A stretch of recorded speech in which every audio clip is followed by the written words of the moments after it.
All right, I'll call this meeting in order of Chisholm City Council for July 8th, 2020. Good evening, everyone. I hope you had a good 4th of July. Margaret, could you take a roll call, please? Councillor Lance. Here. Councillor Fountain. Here. Councillor Vaki. Here. Councillor Varda. Here. Councillor Campbell. Here. Mayor Champa. Here. Adopt the agenda. Bill, just as presented, right? No changes. Mr. Mayor, I do not have any changes. I don't know if anybody else does, but I do not. I'll make a motion to approve the agenda as it is.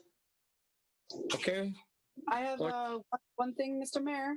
Go ahead, Councilor. In the meeting minutes, I wrote them down. I'm very sorry I wasn't prepared for that, but I did.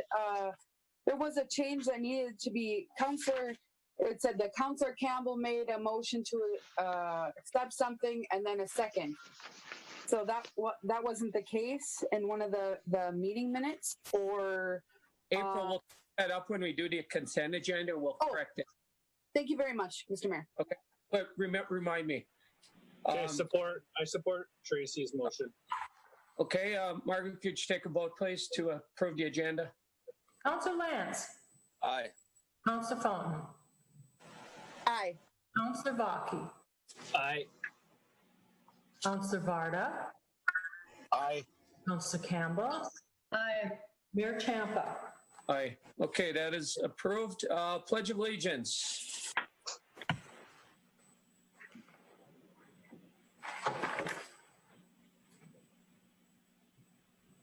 I pledge of allegiance to the flag of the United States of America, to the republic for which it stands, one nation, under God, indivisible, with liberty and justice for all. Jim, I didn't hear you at all. You weren't on today. I'm driving.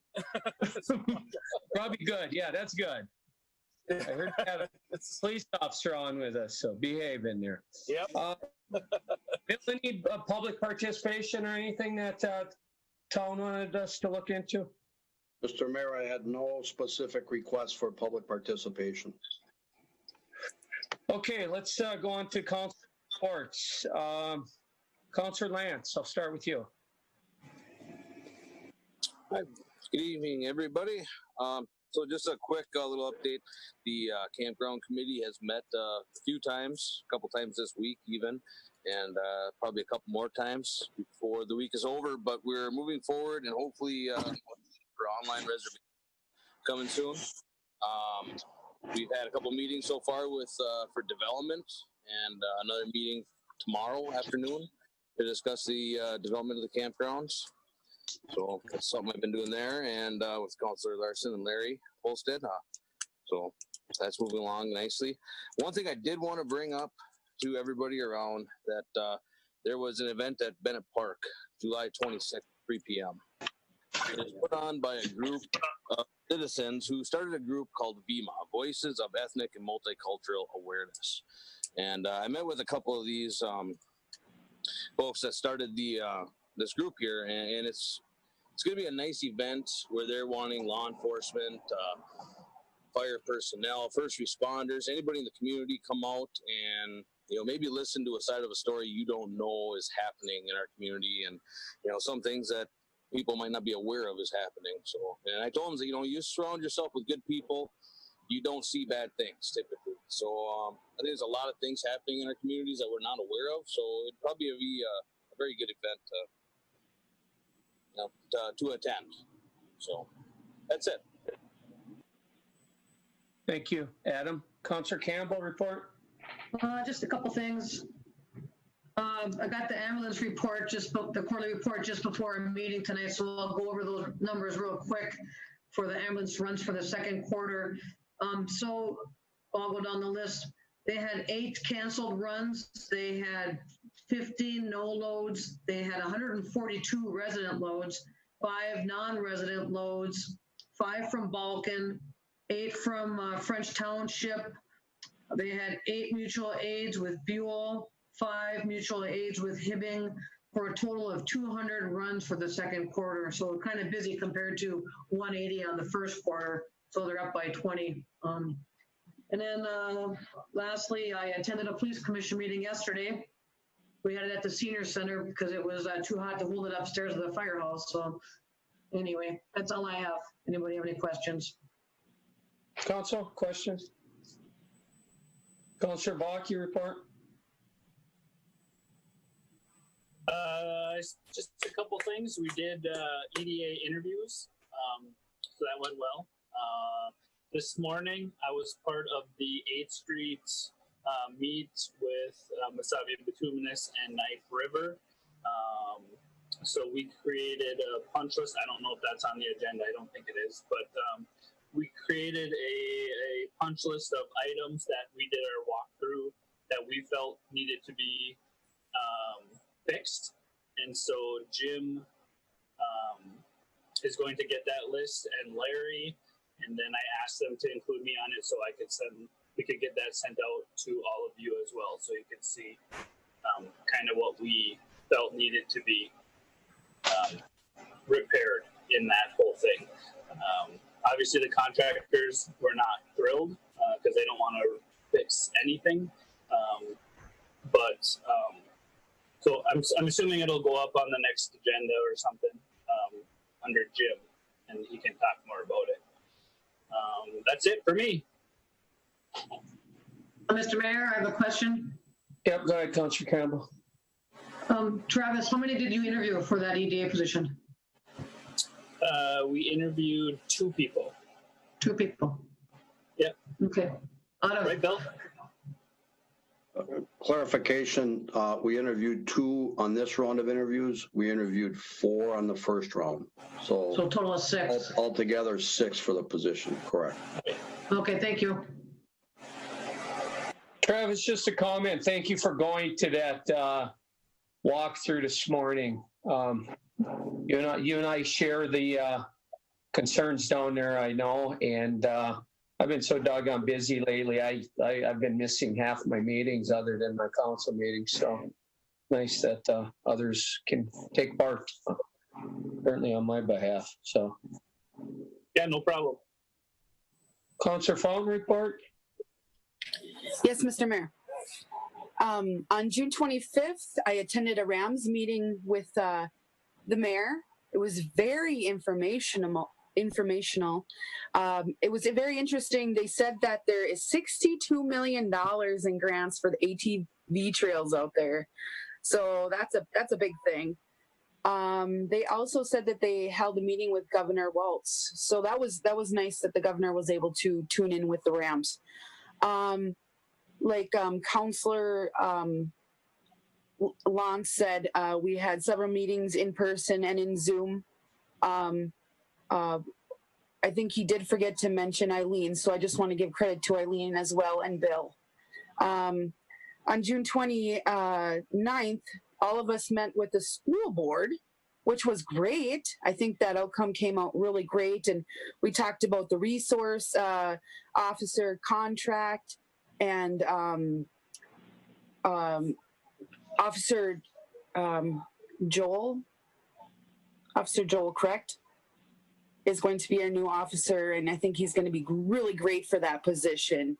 He's going to be good for the kids, and we will eventually have another meeting with them, and we talked about school zones and speed limits and signs and things like that, and we'll end up having another meeting soon, and the school board will have another meeting with that. So I think on that end, everything went very well, and that is my report. Thank you very much. Councilor Barter report. Just a short one. Go ahead, Jim. Just about the fire department. We had 3 calls so far this month, 11 calls last month, and we're up to 86 already for the year. And there's no anniversaries this month.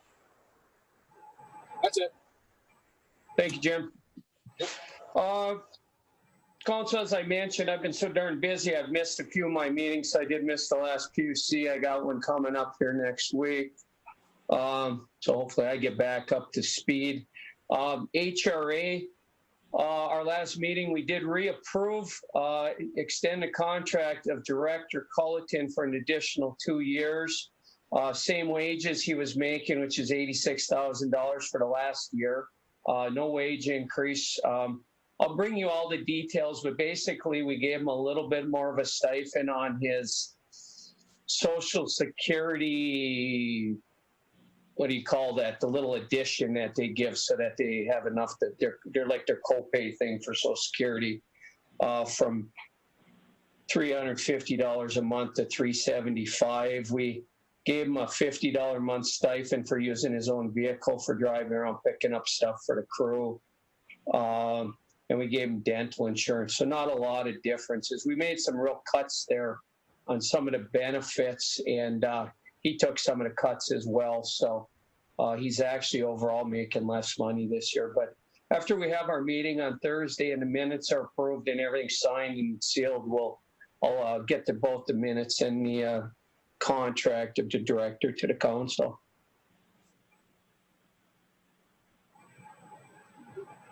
Council, any questions on that? All right, let's move on. Mandy, are you on tonight? Any report? Good evening, Mayor and Council members. No formal report other than what I have on the agenda tonight. Council, anything for Mandy since you haven't seen her since the last meeting, probably? City engineer report?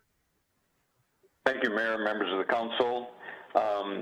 Our crack sealing program was completed just a couple of weeks ago. I don't remember if it was 1 or 2 weeks ago. Primarily, our first priority was down in the industrial park area of Minnesota Industries, Minnesota Twist, and so forth, as well as 4th Avenue Southwest between the frontage road and 9th Street. Our second priority was along Lake Street going across the causeway, as well as that 5th Avenue Southeast cul-de-sac where our HRA duplexes are. And then our third priority were right around the high school area, as well as 5th Avenue Northwest between 2nd and 6th Street that was paved about 6 years ago now. Our second contract through the county is for the chip sealing. They came in and posted last night. We're going to do it today until we had the rain. If the rain holds off, they will be doing that tomorrow. Primarily, that is along 6th Street south from 4th Avenue Southwest over to County Road 67. And then I think there'll be a little bit of money that they're probably going to do 1st Street south, probably about a block each side of Central Avenue. And our money didn't go quite far enough to have everything we had on our priority list, but we spent about $15,000 on the crack sealing, and we'll be spending about $35,000 on the seal coating program. 13th Street Northwest, the contractors, subcontractors, I think we're going to be up there starting today, working on the punch list items, so hopefully they can get those done and we can get that final wearing course surface put on, hopefully within the next week or so on that project. The public safety building water main loop project has been completed other than some cleanup and punch list items. Actually, later on the agenda, we'll be processing pay application number 1, which is essentially 100% complete on that project in terms of the water main looping and that sanitary sewer replacement. On the 4th Avenue West Mill and Overlay project, that portion of it is done. Larry, Tammy, and I are working to get the pickleball court dimensioning and striping widths corrected, so that's still in process to get that to specifications. Travis covered the 8th Street Northwest project. We are putting together that punch list, getting it itemized, and as soon as I should have that next week, so we'll get it into your mailboxes as well, so you have a record of what's needing to be done. Most of it, as you know, is concrete work, and basically what we were walking through this morning is deciding what is normal cracking that could be sawed and sealed versus what is needs to be removed and replaced. And then some of that stuff has been sawed. They were in and did some sawing and sealing of the concrete earlier this week that we weren't aware of. But we're going to be going through all of that stuff again, probably later in the fall, September, October time frame. Our one-year warranty extends till April of next year. So that is proceeding. And then just informational, 3rd Street Northwest, we have our public informational meeting over at the Senior Citizen Center next Wednesday afternoon at 5:30. Council does not need to be there, but we want to make sure there's no quorum unless we do call a special council meeting. So, but council is not required to be at that meeting or to be in attendance. But the public hearing will be held 2 weeks from tonight before your council meeting. That'll again be at the Senior Citizen Center, but at 4:30. That one we do have to call the meeting to order and go through the presentation and the closing of that before you go to your regular council meeting later that evening. With that, I would be happy to answer any questions that you might have. Council, any questions for Jim? I just want to add something to Jim's quick on that 8th Street project, just so you guys are aware. Not everything is a replacement. So when he's talking about the seal, cut and seal, so some of the strips that you saw with the grout in it, those are some of those that are the random cracks that he was talking about are still going to be there. Not everything is a complete replacement. Right, Jim? Correct.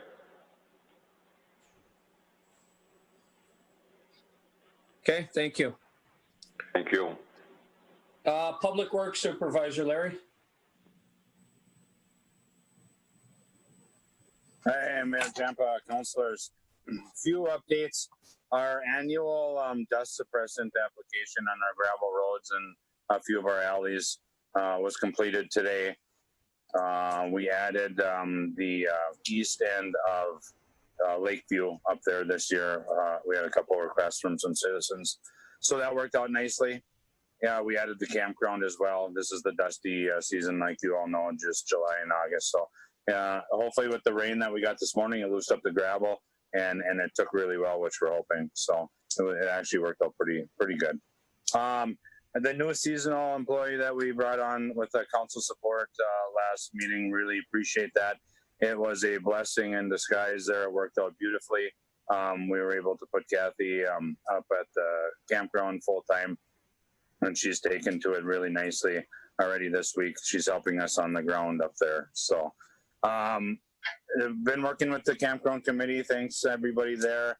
We've been moving as rapidly as almost possible in some things, and some relief coming for the lock-ins, so which they appreciate as well. And I talked to both of them today, and they were cheery and happy with the way things were going, and pleased that things are moving forward. So I have an update just this evening from the on our new garbage trucks. They do have a completion date of the end of August. You know, those are tentatively dates, especially this far out. But just to note that the Select My Cart program and the new rollout for middle of October is moving along on schedule, and the new garbage trucks are scheduled to be built and completed. Just a heads up for the council. I think we kind of had just a miss, if I remember right. Don't quote me exactly. Maybe we took it out. Was the hiring the water plant / utility posting? We didn't get the resolution in place, is my understanding. So that'll be next meeting. But there'll be a lot of upcoming.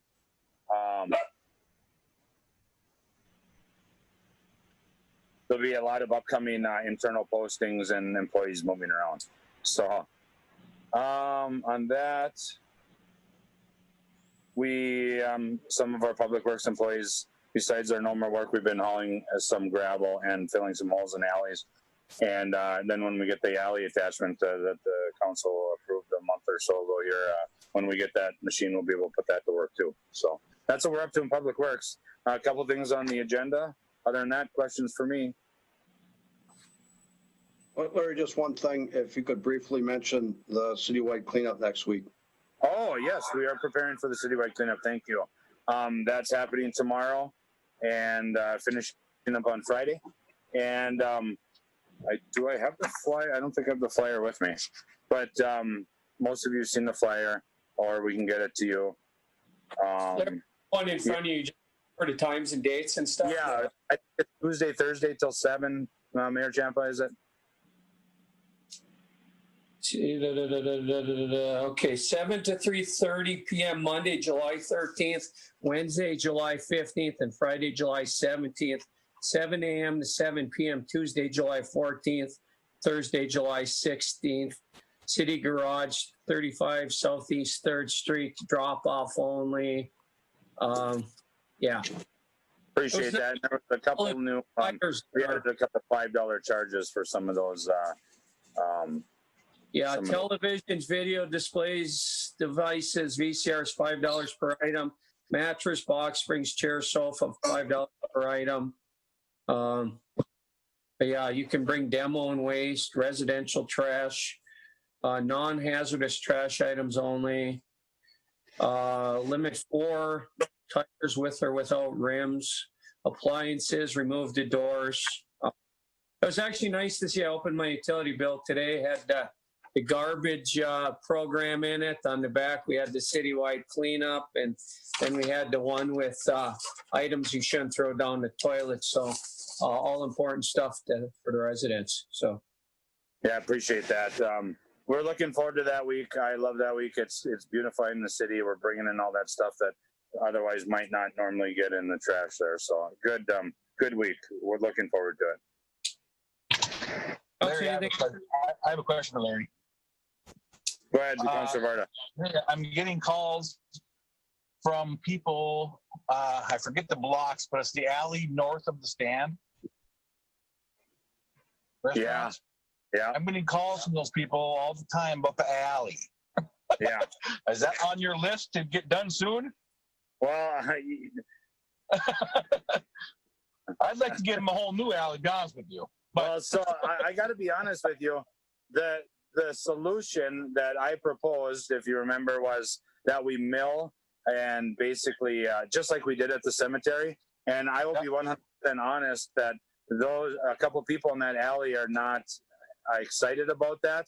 And so that's why they're calling you, Councilor Varda. They want a new pavement alley. And basically, the example I gave them is, I don't buy the cars, I just fix the cars. So whatever the council and recommends, that's what we get, and then that's what we fix and maintain. So I told them that they would have to reach out to a councilor of their choosing that if they did. Yeah. So they're expressing that they would like a new paved alley, and they do not want what's at the cemetery. That's what those folks in that alley are interested in. Oh. So I'm pretty sure we own the alley, right? We do. You're right. Exactly. Okay. Just asking. Yeah. All right. Sounds good. Thanks. Anything else for Larry? Fire Chief, Bob, you on tonight? Yes, I am, Honorable Mayor. No formal report tonight. Council, anything for the Fire Chief? Thank you, Bob. Thank you. Library, Katie, are you on tonight? I am. Good evening, everyone. Good evening. Curbside is still going really well. As of May 27th, we've had 214 people stop by and utilize those services. The summer reading program, we are starting next week on the 13th, and so we'll have packets available for kids to take home. And then lastly, this week, the carpet guys actually finished up. Monday was their last day, and so we got all new carpet installed. Just a huge thanks to Larry and all the guys down at the garage and the summer help. They were a huge help moving everything around and getting everything back into place. So the new carpet looks amazing. I'm excited for everyone to check it out when we open this place back up. That's all I have.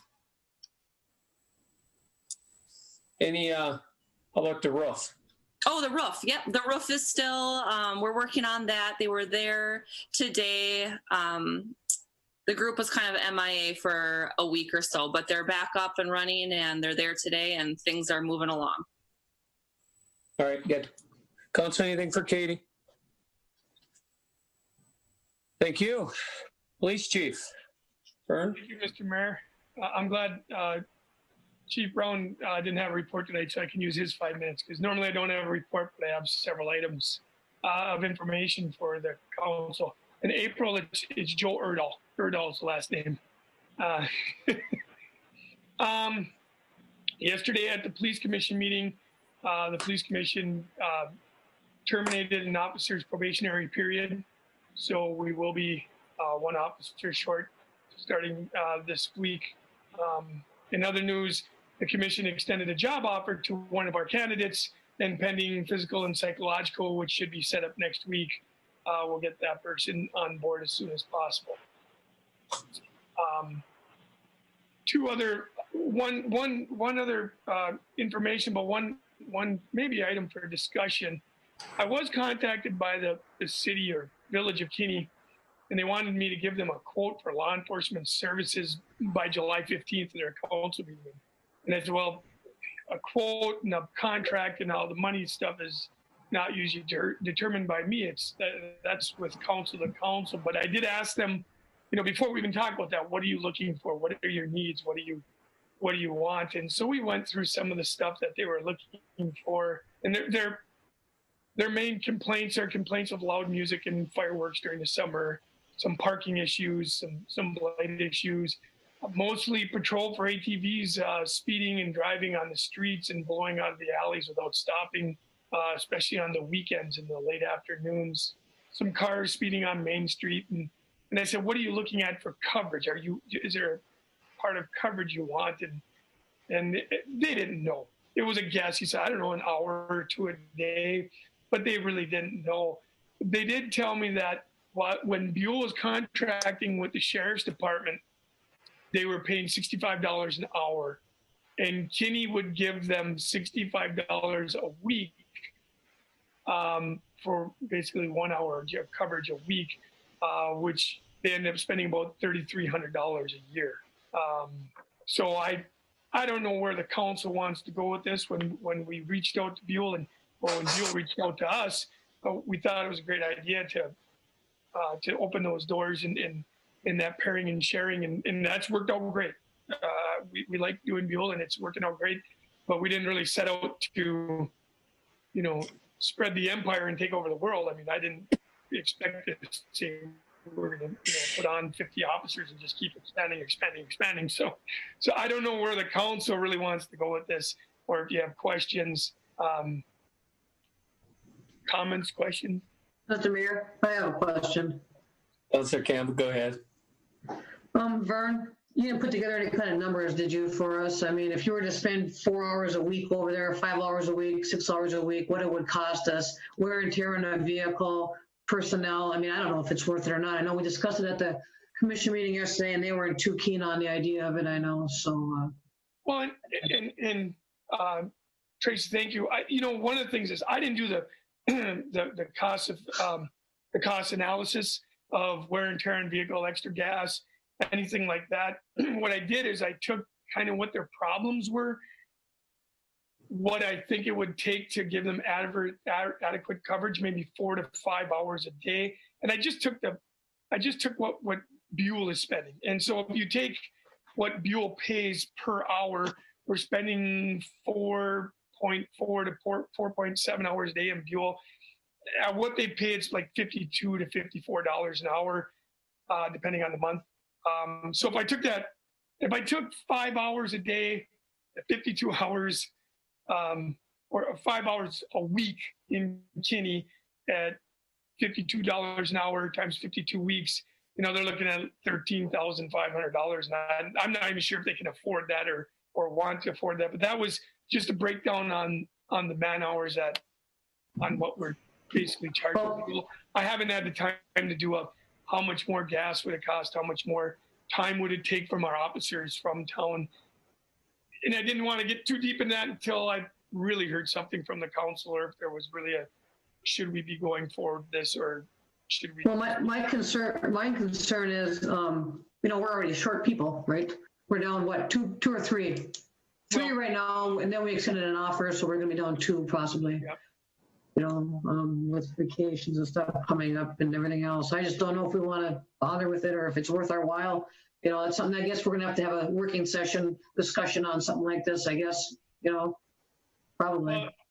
And I guess my thought is, I'd like to sit down and talk with our discussion, our council first. They were like, we'd like to have something by July 15th, but I'm like, I think this is something more deals with budgeting processes and the first of the year kind of thing, if we're going to even extend anything, to just come up with something out of the blue. So Mr. Mayor?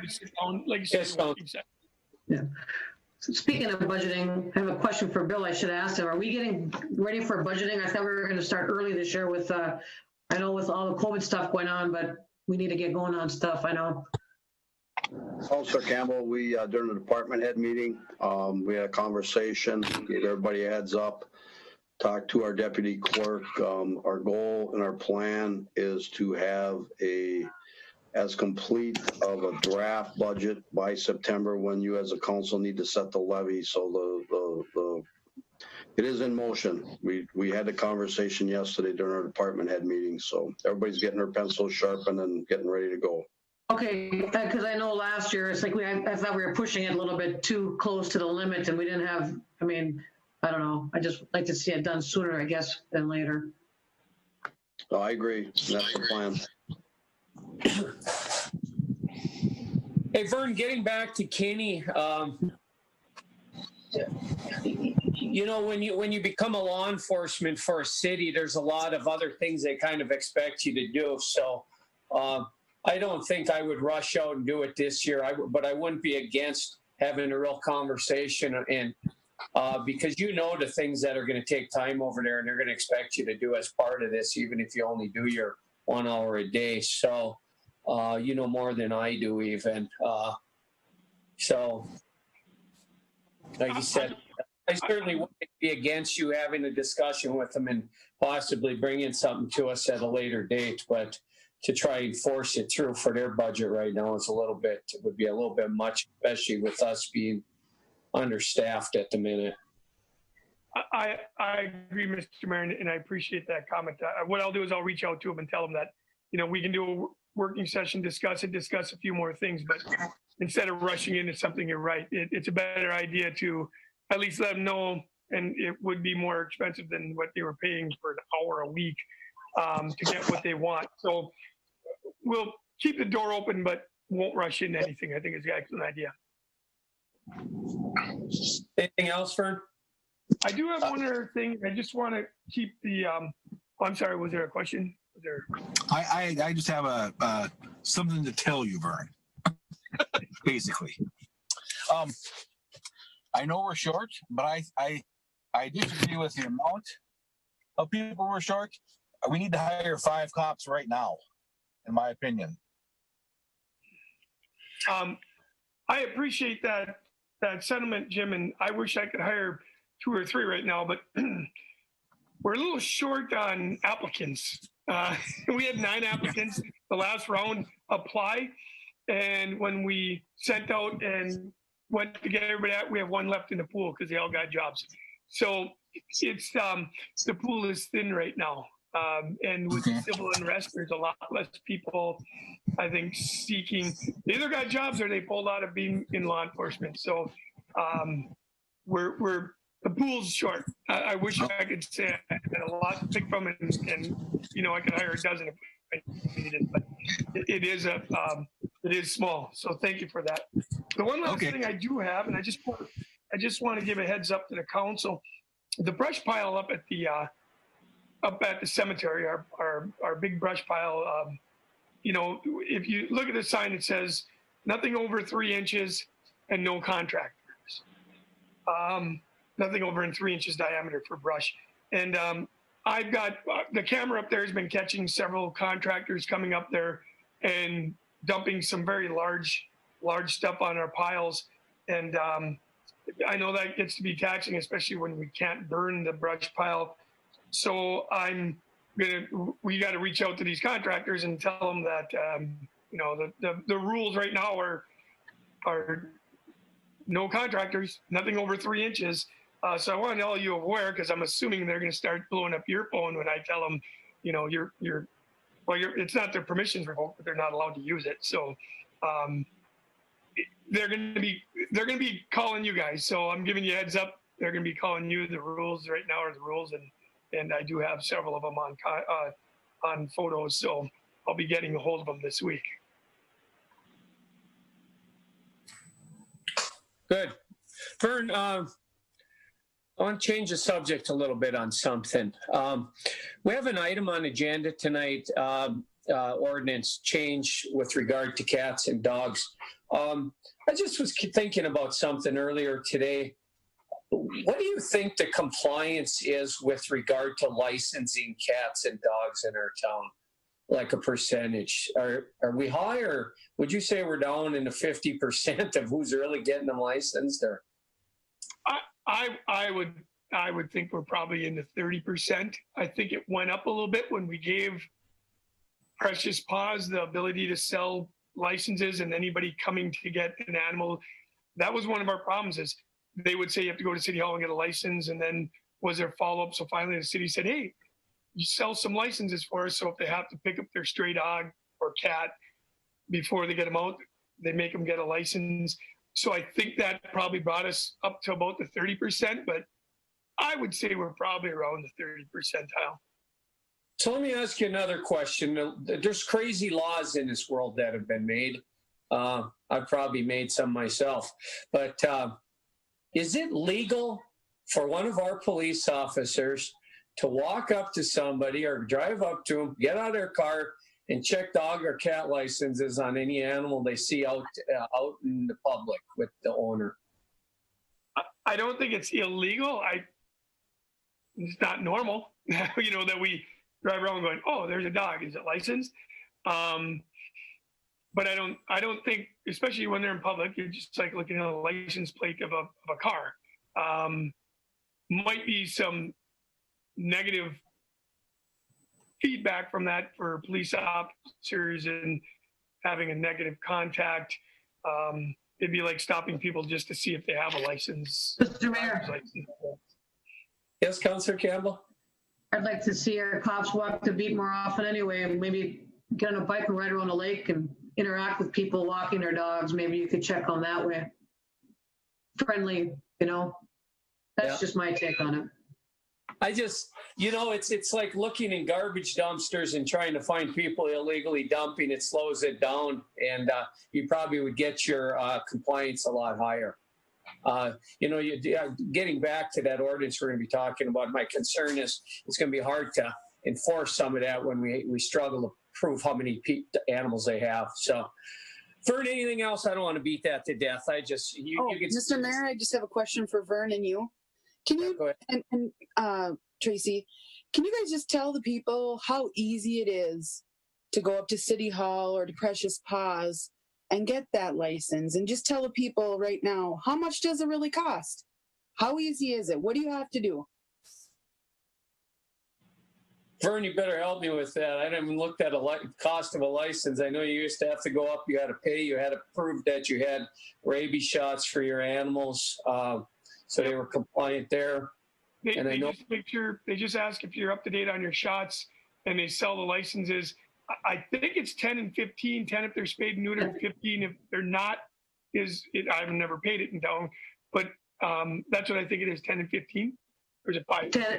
10, and you have to bring proof that you have rabies shots and with you. Right. But that's all there is. And you go to City Hall, you can go to Precious Paws for that.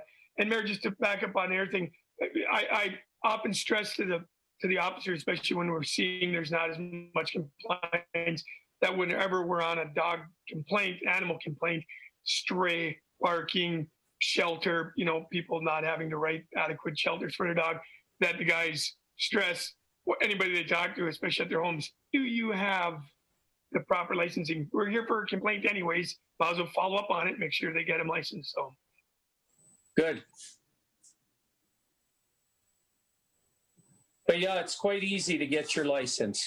Yes, April, it's very easy. Sorry for taking up so much time. You had your 5 minutes of fame. All right, we'll move on. Rec Director Tammy, good evening. Good evening. I just want to thank the council on behalf of Kathy Skurla. She was really excited that you guys thought of her when we could not run the summer rec program, and she's very thankful.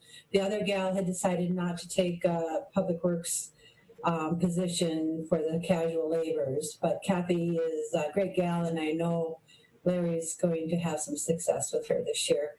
And I've been meeting with Kiwanis a little bit with their movie nights. We're looking at having one towards the end of July, maybe one in Doc Moonlight Days. And the football team is maybe looking to do a little fundraiser in the fall of the year, but we'll see how the first ones shake out.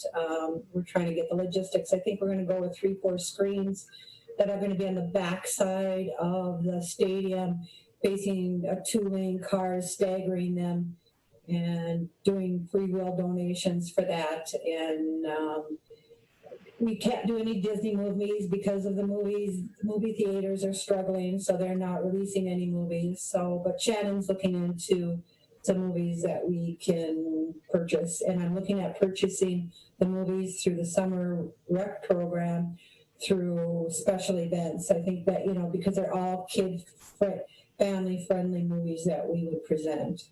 Tammy? Yes. Just a quick thing. The Chisholm Public Library does have a license for movies. Can it be transferred? Talk to Katie about. Okay, I will talk to Katie about that at another time. Thank you. Council, anything else, sir? City Attorney, we got Bupesh is with us tonight. Brian might be on the phone. I don't know if he got on or not. Are you on, Brian? He is not on, Mayor. Okay. So everybody say hi to Bupesh. Good evening, Mr. Mayor and Council. My internet might be a little spotty, so I hope everyone can hear me all right. Me and Brian reviewed the agenda. No major issues stuck out, so we have no formal report, but I'm here if anyone has questions or wants me to bring anything back for further review. So thank you. Council, anything at this point? City Treasurer Administrator Bill? Mr. Mayor, members of the council, I'm not going to speak at length regarding this, but just to make a point, and I know we're all dealing with it, and what I'm referring to is the COVID-19. It's becoming more and more of a challenge in all our worlds. And I receive items daily, and there's such an extreme from the people that feel that everybody should be wearing a mask to people that feel everything should be open, and everywhere in between. And so it's extremely challenging. I know we're all dealing with it, and I ask for your patience and understanding as we work our way through this. And like I said, it's challenging for everybody. And so it's there. We have to deal with it and do the best we can under the current law and the guidelines. And we're trying to do that to the best of our ability. With that, I'll entertain any questions. Bill, I just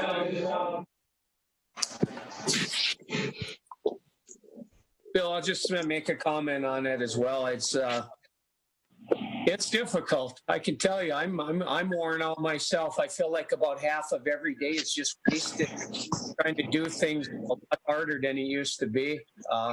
As a contractor running around, boy, it's I go into businesses every day, sometimes 5, 6 of them, that were just vibrant businesses, everybody enjoying life, and I go in them now, and it's, oh my God, it's really, it really is. It's difficult, and I know what you mean by the whole mask. I'll go into one place, they want me to wear a mask. The next place, they don't even know what social distancing is. I've been to entire communities you've swore they'd never heard of COVID-19. So it's all over the board. So I certainly appreciate what staff is doing, because I can tell you, I know that about half of everybody's day is kind of wrecked just trying to figure out how to get things done during this. And it's unfortunate we pretty much have to do at a minimum what the governor is asking us to do. I'm really kind of against going up and above that at this point unless I see something different. But I think we're in a safe place if we're just kind of following what the governor is expecting us to do as a community right now. I don't know what that's kind of what our job is, unfortunately. So, you have something to add to? Or I heard somebody else trying to chime in there. I have a question for Bill, Mayor. Go ahead. Bill, how does a person go about buying the coupons or whatever you want to call it to go to the Clean Up Chisholm Days or whatever they call them? Can't go into City Hall to buy them, so how do you get them? Well, Jim, what we've been doing is people, just like with voting right now, absentee voting is on, and we're doing curbside where we'll actually go out and help people, or we use a mailbox. We have a mailbox outside the door. Best advice I can give people is to call City Hall, and we'll make arrangements to take care of you. We're doing everything we can to assist people, and we have a few different ways of doing that. I think some just help a little bit, Bill. I talked to Denise at length about this yesterday, and if there becomes a time that when we get folks that come and they didn't have a receipt, that they'll be able to call City Hall and pay over the phone, and then we'll let them through right at the gate for that type of thing there. So we're all gonna fight through this, like you said, and we're just gonna make it work. So it'll be a challenge. There'll be a few people like they said that's ridiculous. Why do I have to do it? We're just going to make it work. So do the best we can with cell phones, and I'm assigning more people. We're social distancing at these trash cans, at the recycling bin, at the scrap steel bin. We're going to assist people to try to make sure that we're just not all congregating in one area. We have a one-way traffic we're going to do this year, so it won't be. We're just going to make it work. Exactly right.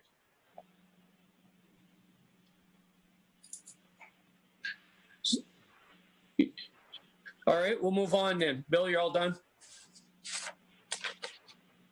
Yes, Mayor. Yes, Mayor, unless there's any other questions. All right, we'll move on to consent agenda. These are the items listed below, which are the list of bills that I see Eileen just sent across our computers about an hour before the meeting. Fire department minutes. Under communications, previous minutes of June 24th, 2020, the regular meeting, payroll and overtime. Motion to accept the agenda. Actually, let me back up. Let's talk about April's concern first, and we'll make the correction if so be it. Go ahead. Yes. On the Chisholm City Council regular meeting of June 24th, page number 5, the second paragraph down, the IRRR residential redevelopment program grant application. Motion by Councillor Campbell and supported by Councillor Campbell. Can we figure that one out? Yes, I can. Thank you, Mrs. Gornick. Thank you. So I'll entertain a motion to accept the consent agenda with that correction when we figure out what should be there. Whose name? Councilor Larson. That's our phone. Sorry. Adam started it by calling you Larson earlier. I'm so sorry. Your email still comes up like that, so excuse it. Okay, motion by Councilor Fountain. Who seconded that? Councilor Varda? I did. Councilor Lance. Okay, second by Councilor Lance. Margaret, take a vote to approve the consent agenda, please. Councilor Lance. Aye. Councilor Fountain. Aye. Councilor Vaki. Aye. Councilor Varda. Aye. Councilor Campbell. Aye. Mayor Champa. Aye. Okay, that motion passes. Moving on to new business. Mandy, Fieldhouse bids. Try to clean up that upper level and box it up since we're not going to be using it anymore. I'm thinking is what the main thing is here, but go ahead. Yep, Mayor and council members, we have 2 bids for the cleanup and removal of pigeon remains and feces for the attic of the field house. I did go out for 3. We did only receive 2 back. So the first bid is from Serve Pro for $15,446.40. And the second bid is from ACCT Incorporated for $12,500. I would recommend approving the low bid of $12,500 to ACCT. I also just wanted to mention that there is $16,000 in the budget for this cleanup. So if we do accept this bid, we'll be about $3,500 under budget for the project. Mandy, quick question. Are they, one of the bids is pretty elaborate. The other one is pretty much a price. Are they apples that you put basically put a spec together so we're getting the same thing in both of them? Yes, we are. And then just, I hear concerns. Is that our idea right now? We're pretty much going to utilize the main level of that facility, and upper and lower levels will just basically be empty for city storage. And, I think we got some equipment in there and stuff for boilers and hot water heaters and stuff, and not really use them as any type of locker facilities. That has been the discussion in the past, and I feel that is what will happen. We will have to block off the area in a safe manner before any sports resume there to do that. Are we, Mr. Mayor? I mean, 1 second, Counselor. Are we almost done with improvements in there if we kind of do block them off? If we're only using that main level? Because the main level is not that bad. Obviously, that lower level is a big problem. Right. I believe we're done with what we are going to do there right now before we block them off. Then we can focus on the work on the main level and what needs to happen. But there is a committee set up that we're going to be meeting shortly, and we do have a list. We just haven't actually located any funding yet for that work. Okay. Dr. Campbell, go ahead. Yeah, Mandy, I'd like to see a breakdown of what they're proposing so that it matches what you're asking for. It doesn't really go into any detail like this other one. How do we know we're getting that? Okay, from the ACCT? Yeah, I mean, all it says here is remove attic insulation and disinfect the area and remove the pigeon feces, but it doesn't go into, are they going to seal it? Are they going to blow in new insulation? I mean, it doesn't say any of that. Okay, So I can get it. Yeah, I just want to know that we're getting exactly what we're asking for. If I could have a copy of what you submitted to them for maybe or something. Sure. Okay, that's all. Mandy, comfortable? These are apples to apples bids? They should be. Mr. Rice walked through and we told him exactly what we were looking for the cleanup. So you basically can take this page 11, put ACCT on it with the number 12.5, and that would almost be appropriate because it's the same. Well, we should probably get that in writing, though, I would think. In writing from Mr. Rice. Okay. Do we want to prove it contingent on that so we can get it done? I think that'd be a good idea myself. And we don't have to take. So should I make a motion? Get it buttoned up so they're out of there. I'll make a motion to accept the low bid from Act Incorporated contingent upon they submit a list punch item of what they're going to be doing so it matches what's on page 11. Okay. There's second for that? Councilor Fountain? Was that a second, Counselor? I missed you. Okay. Sure. Okay, we have motion and a second. Further discussion? Okay, Margaret, could you take a vote, please? Counselor Lance. Aye. Counselor Fountain. Aye. Counselor Baki. Aye. Counselor Varda. Aye. Counselor Campbell. Aye. Mayor Champa. Aye. Okay, that motion passes. Larry? Rena LED upgrade proposal. All right, let me flip to my page here. So very excited to bring the proposal to the council.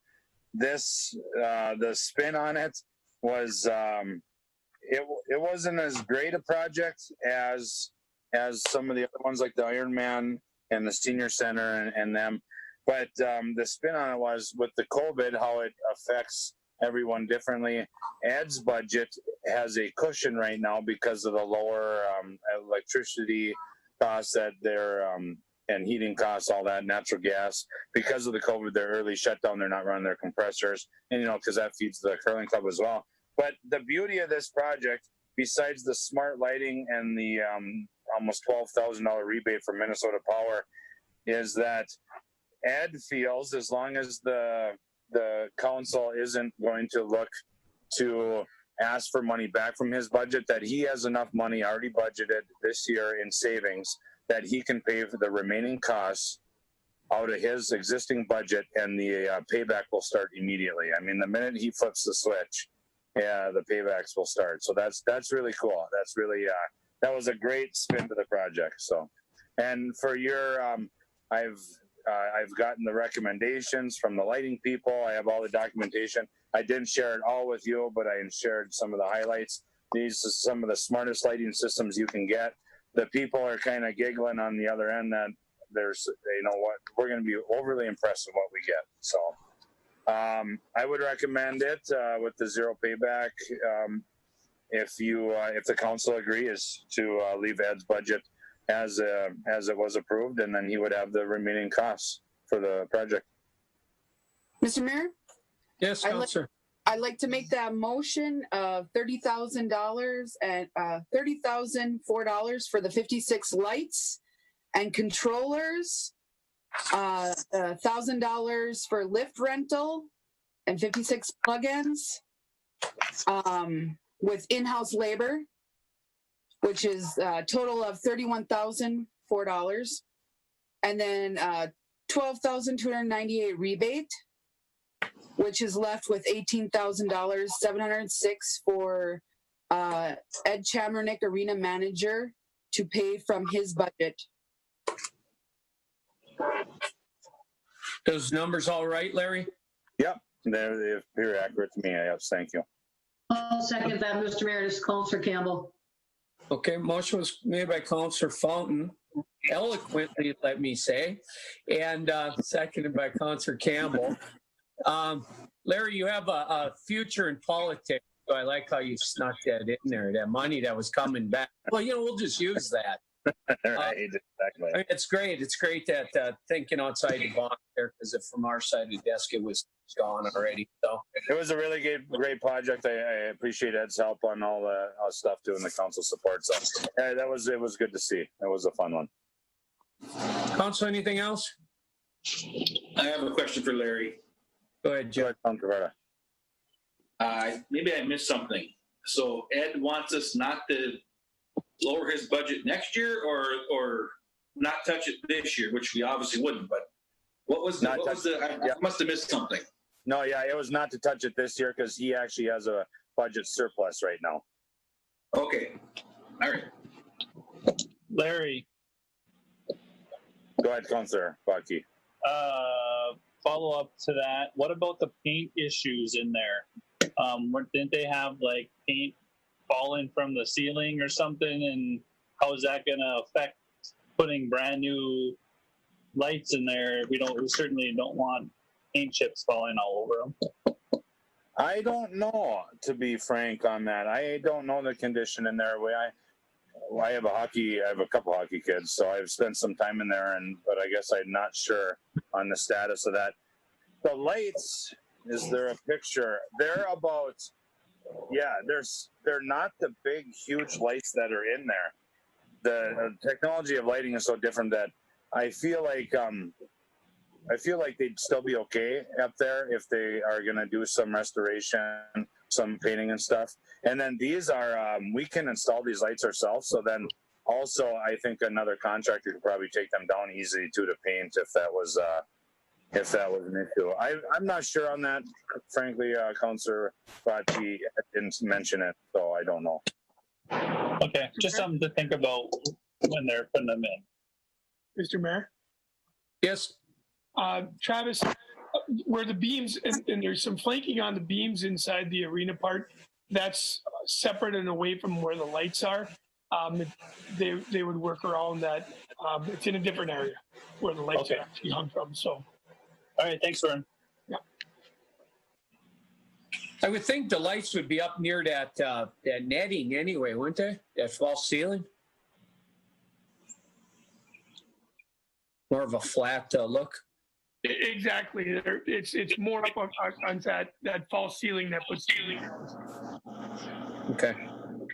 All right, we'll take a vote on that to allow me. I have another question, Mr. Mayor. Go ahead, Jim. Whoever wants to answer this, Mayor, Larry, Vern, the arena has a budget overflow right now, but if those beams need to be painted, does he really have a budget overflow? I mean, scraped and painted? Yeah, I guess it would be a question for where do you put the money? Do you put the money in lighting or put the money in painting? I think. I don't know the priority. I don't know which one is more of a priority or the condition. Yeah, I don't know. Okay. All right. They both need to be done, unfortunately.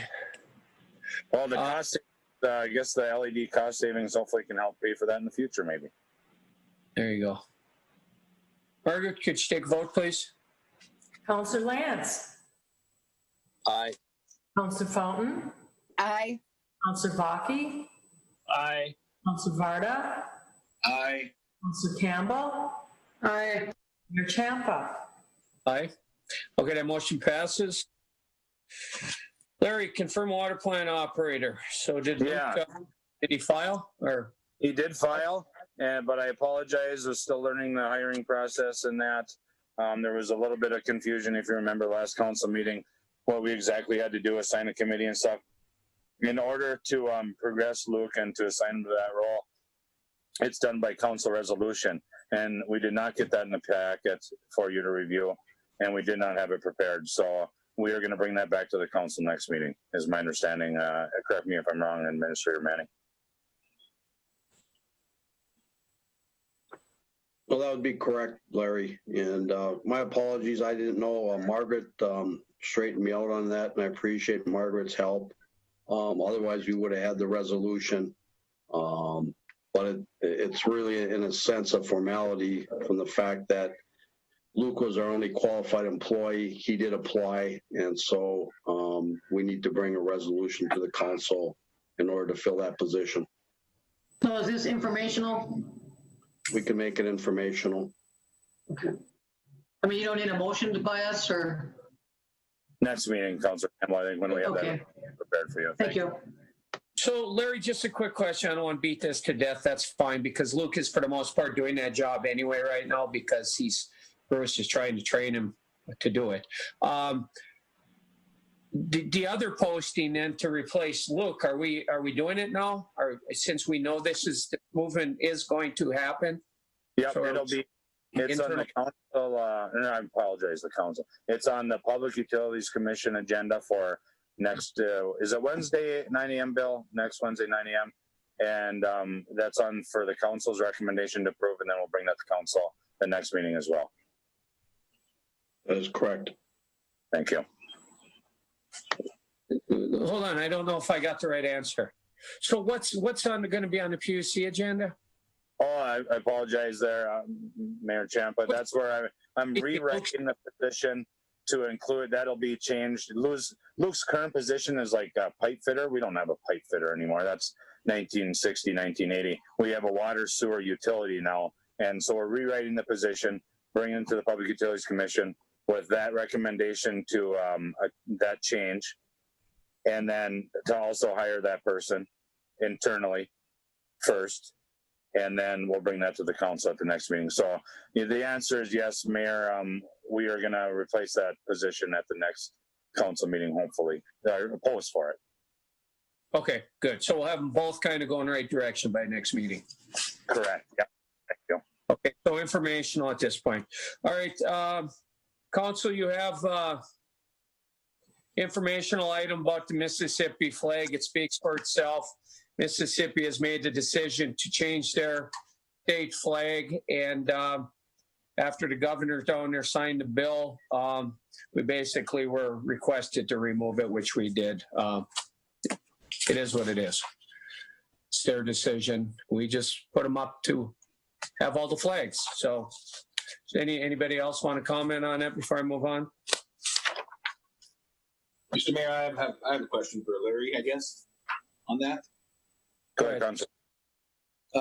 I heard in certain groups that the state of Mississippi has also agreed to purchase new flags for everybody that flew into the nation. Is that true? I can't believe that. I told everybody I don't think that's true, but have you heard that? I would share your caution on that. I would be surprised, yeah, and how that would work. How just the request alone would work. So yeah, I would. Okay, I didn't believe it, but all right, we'll take it if they want to give it.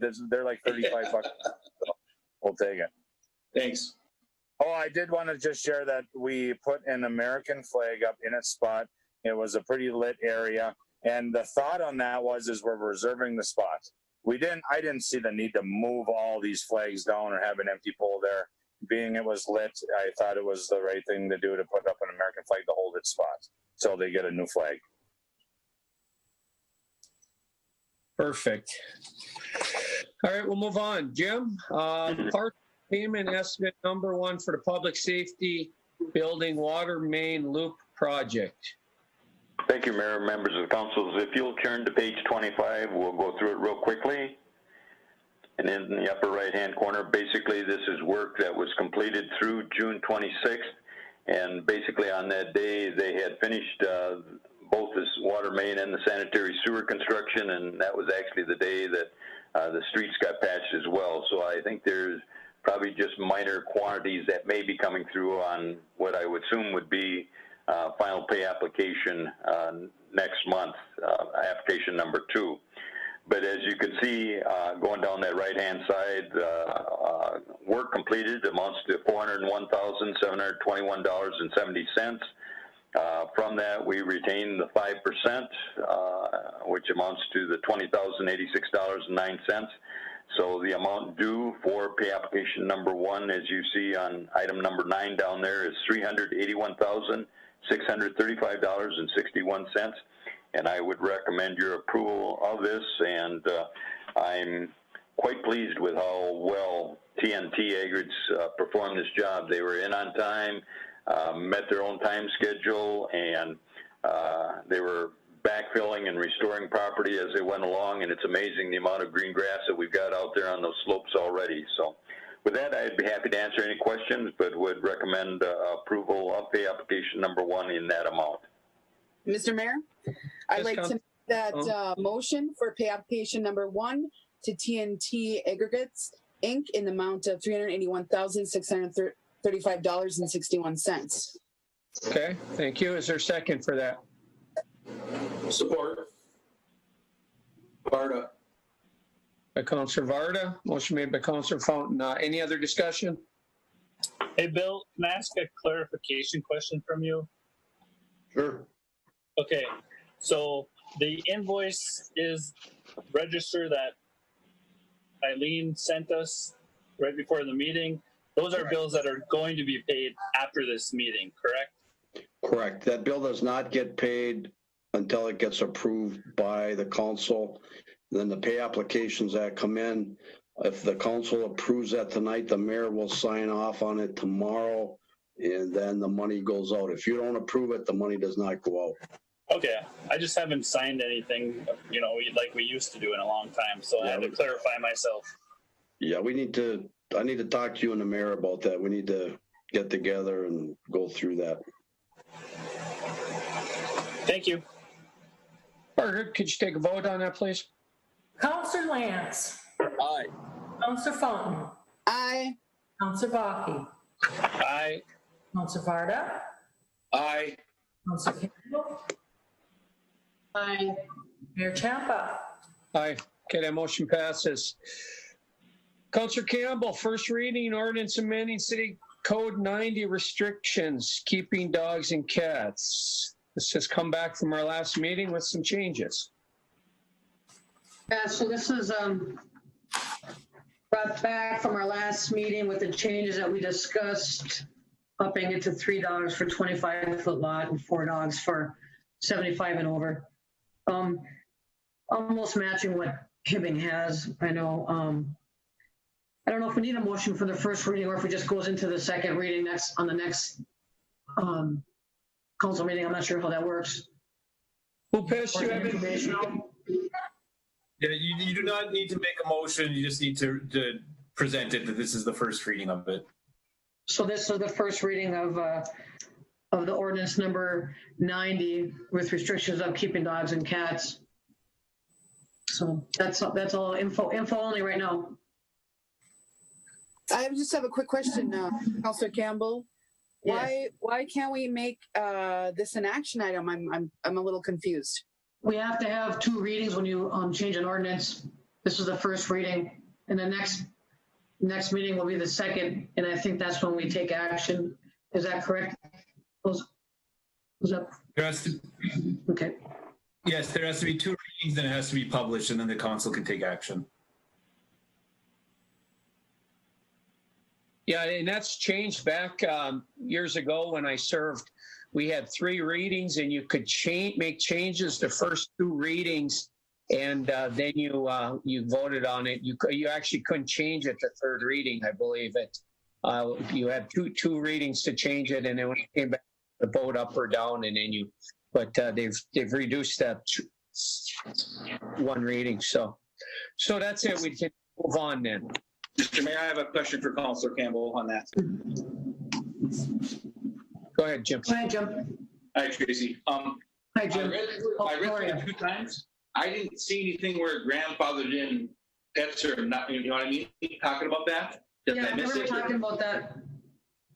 I think it says animals shall remain currently in existence and not amended except as though something was to happen. Okay, so they can keep their animals. Yep. If this passes or whatever. Right. I mean, for sure. I mean, you're not going to, for sure. And this is probably something that isn't going to be an issue unless somebody makes it an issue kind of thing. Yeah. You know what I mean? It's a tool in our toolbox if we need it, if we have to enforce it. You know what I mean? Yeah. It's not everybody in town it's not a problem for a lot of people. I mean, people know, but there are some people that want to have 8 dogs in the 25-foot lot. That just doesn't work for the neighbors and stuff. So, and I think, I think if we do start enforcing our city tags, that will help control some of this also, I think that's something that we do need to work on as a city. So. Yeah. Okay. Yeah, it's unfortunate you have to legislate people into good behavior, but that's kind of what these do. I suppose you can't be grandfathered in if your pets aren't licensed, right? No. Yeah, I mean, what are you going to do? So hopefully they're going to be licensed and we move forward from there. We can't fix everybody. We can't. It's just a tool that we're going to have when needed. Perfect. Thank you, Councillor Campbell. Moving on, Councillor Fountain, COVID-19 Expenditures Relief Fund, which, by the way, they sent us a nice big check this week. So we do actually have the money. But go ahead, Councillor Fountain. I just want to make this brief, Mr. Mayor. I didn't want to make it like a big thing, but I wanted to make sure, everybody got that email from Bill, and we just kind of touch base. We've got $371,955. We for the COVID expenditure relief fund. We do. It starts March 1st, as you guys all know, and starting March 1st, we do have to report each month the total spent to date and the total we received. I know Bill knows all of this, but I was just thinking that we could just kind of throw stuff out there.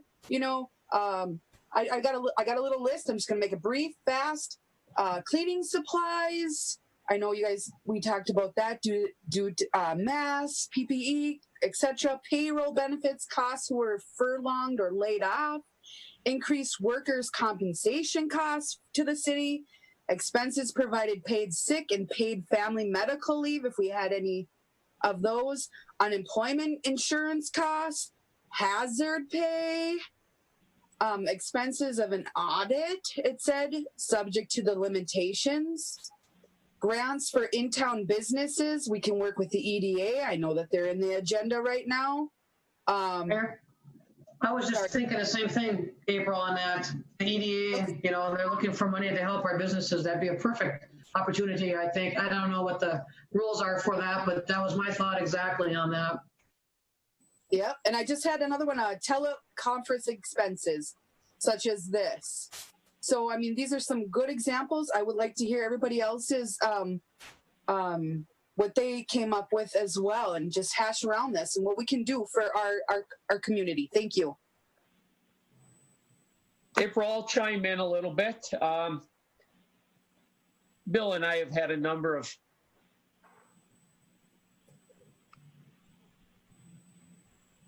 Oops, somebody's calling me. Sorry, I had to get rid of them.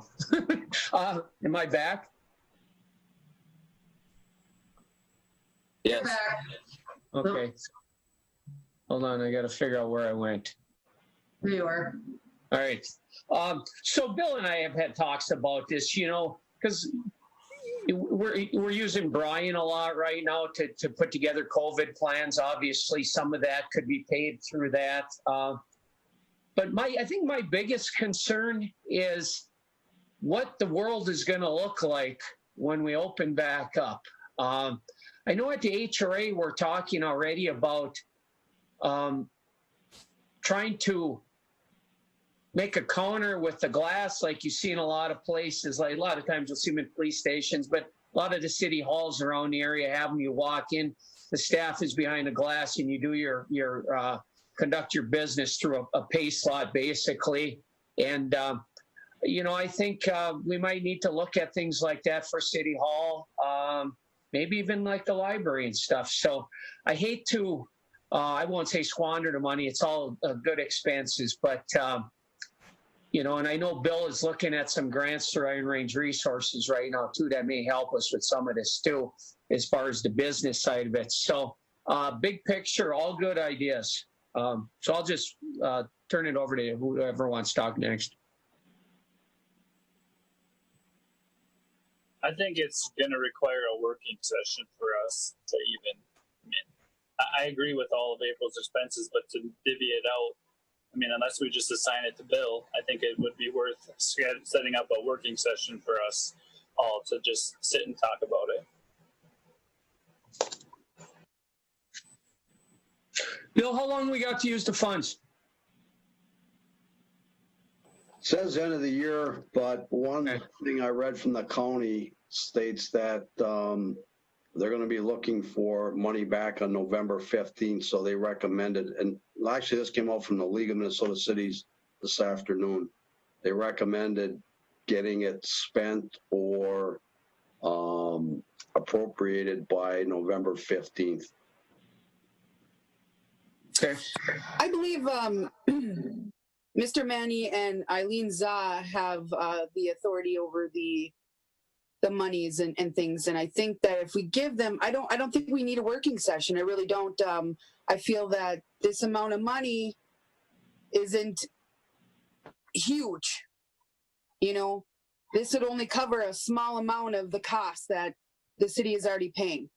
So I honestly don't think we need a working session. I think Bill and Eileen can, and the rest of the crew can come up with something. If we can just give them the ideas, what we thought, and then they can go from there and do their reporting each month to the state. And yeah, that's how I feel, you know. Thank you. Mr. Mayor? Yes, Councilor. So I agree, April. I don't think we need another working session.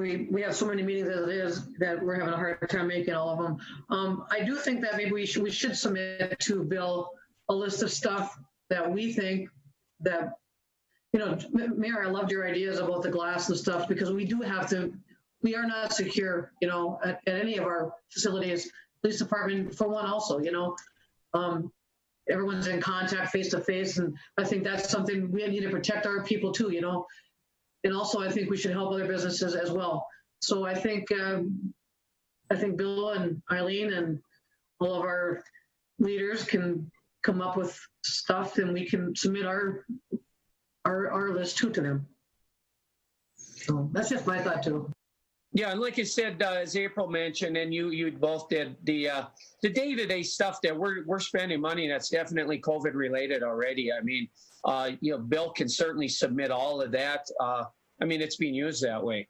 You know, if we do some type of big expenditure where we want to try to do, like I said, some type of glass thing, I would assume Bill would want to bring it to the council anyway, because he wouldn't want us to just show up there one day and all of a sudden we're on the other side of the glass and nobody knew about it. So nothing we need to hurry on. So if you have any ideas, forward them to Bill, Eileen, and we'll go from there. All right, we'll move down. Travis, EDA, CDA funding request, page 47. I see I didn't get a little informational blurb there. It must not be that important yet. So the EDA is putting in a request. The request is for $25,000. At the last EDA meeting, we were I guess, educated that the council can give the EDA up to $50,000 donated to them or give it to them through the budget. Bill can probably speak a little more to that than I can. But the request in front of you is for $25,000. We are offering the $4,000 line of credit to businesses, which some have utilized, and we'd like to potentially help more. And so that is why the request is in front of you. And Adam and Bill, please feel free to chime in. Well, Mr. Mayor, I have a question. This is Councilor Campbell. So, Bill, maybe you could answer this. Does this fall under that COVID expenditure relief fund? We would need to get clarification. I believe for business assistance, it does. Because we could probably give them more than the $25,000. I'm thinking if we could use that money. Well, I think the way the discussion went at the EDA, CDA, and this came from the former city attorney who was knowledgeable about the fact that the city can contribute up to $50,000 out of the general fund to the EDA, CDA. I did confirm that with Attorney Lindsay the other day. The intent of the EDA, CDA is to use this funding for COVID-related business assistance. The EDA, CDA has hired a couple of consultants that we're working with because there's all these different pots of money, all these different deadlines, and all these different requirements to apply for that money. And matter of fact, we have a special EDA, CDA meeting tomorrow morning to talk to the consultants about their business plan and how they intend to assist businesses in the community during this difficult time for the businesses.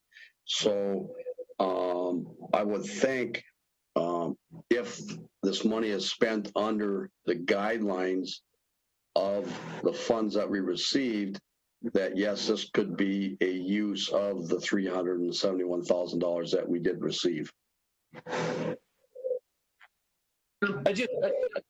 Just to add, we budgeted that EDA director, or whatever what the title actually going to end up being, for a whole year too, and we're in July right now, and that was about $100,000 bill. So we actually probably have a surplus there too. Mr. Mayor, I just want to clarify that I'm not against that at all. I'm just wondering if that money would fall into that too, so we can give them more is all. Yep. I'm definitely for helping this, I support this for sure. And Councilor Campbell, the EDA, CDA felt that they could ask for $25,000 now. If they needed more, they could come back later. Thank you, Bill. Council, somebody want to make a motion to move this money from the general fund into the EDA to use to help our businesses? I'll make the motion for the 25,000 move from the general fund to the EDA. Okay, motion by Councilor Varda, second for that. I don't know. Can I support it? Yes. Okay. I was trying to figure out what you meant. You didn't get any little blurb and you're like a second-rate citizen here. You don't have the page before it, eh? Is that what you were talking about? Yeah, that's what I was talking about. Yep. What the item was. I was confused for a while going, oh, that's what he means. All right, we have motion support. Any other discussion on this item?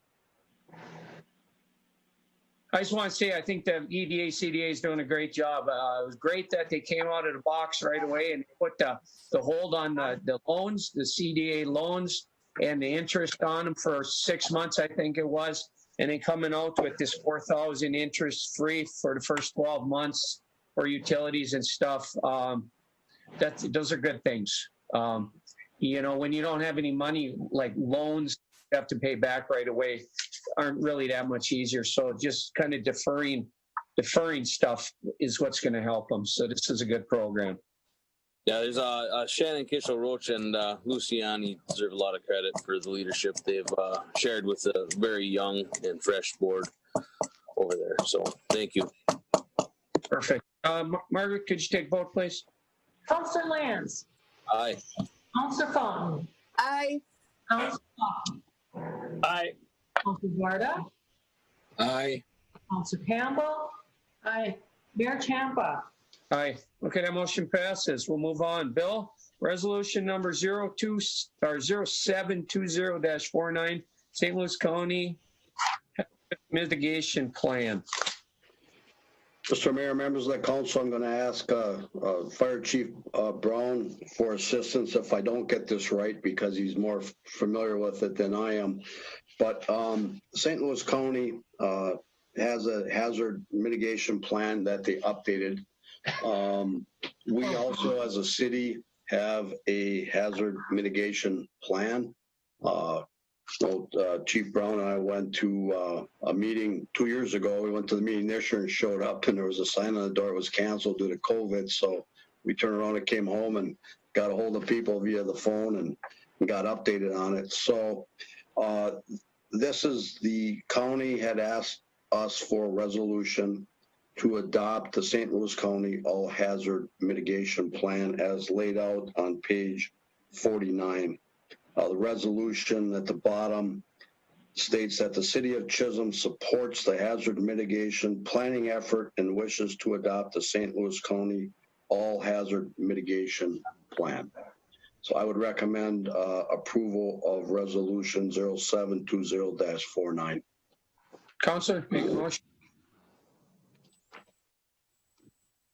I'll make a motion, Mr. Mayor, for resolution 0720-49, St. Louis County All Hazard Mitigation Plan. Okay, motion by Campbell, seconded by Councilor Vaki. Bob, did you have anything you wanted to add before we vote on it? No, Bill covered it very well. Thank you. Okay, good. Council, anything else? Okay, good. Margaret, could you take vote, please? Councilor Lance. Aye. Councilor Fountain. Aye. Councilor Vaki. Aye. Councilor Varda. Aye. Councilor Campbell. Aye. Mayor Champa. Aye. Okay, that motion passes. Bill, State of Minnesota ATV Grant Contract Agreement 50 to 63. Okay, being that the city is the fiscal agent for the Northern Tracks ATV Club, basically we're the pass-through fiscal agent. The state puts out grants such as this. This is an $18,000 grant designated for the Chisholm ATV Trail. The ATV Club does the work on behalf of the state. And then the ATV Club submits the expenditures to the state. The state approves those expenditures. They send a check to the city, and the city turns around and sends the money to the ATV Club for the money they expended on the trail work on behalf of the state trails or the trails that the ATVs ride. So I would recommend council approval of the State of Minnesota ATV grant contract agreement in the amount of $18,000. Mr. Mayor, this Yes, is Council. I would like to make that motion of $18,000 approval of the State of Minnesota ATV grant contract agreement in the amount of $18,000 to the City of Chisholm. Pass through to Northern Tracks. Second for that? Support, Varda. Or Councilor Varda. Further discussion? Mr. Mayor, I have a question for Larry on that grant. Good, Jim. Hey, Larry. Council. How much trail does $18,000 buy? It's about it's a maintenance grant. It's about $1,000 a mile. That's what it about amounts to. Oh, okay, that's good. Thanks. And then, like when we complete the Hibbing the connector, we expect that to rise annually to for mileage. Yeah, when the members are out there cleaning a trail, cutting brush, picking up logs, things like that, or we do, we're out there with the cat fixing trails and stuff. Larry, as the president, actually does the reimbursement that comes back to the city, and it's passed back to Northern Tracks. So he wears a lot of hats in that one. So we have motion and support. Margaret, could you take a vote, please? Counselor Lance. Aye. Counselor Fountain. Aye. Counselor Vaki. Aye. Counselor Varda. Aye. Counselor Campbell. Aye. Mayor Champa. Aye. Okay, that motion passes. Bill, Chamber COVID-19 plan, Dog Moonlight Graham Days Parade processional. Mr. Mayor, members of the council, you notice this is called a parade processional, which is different than a regular parade.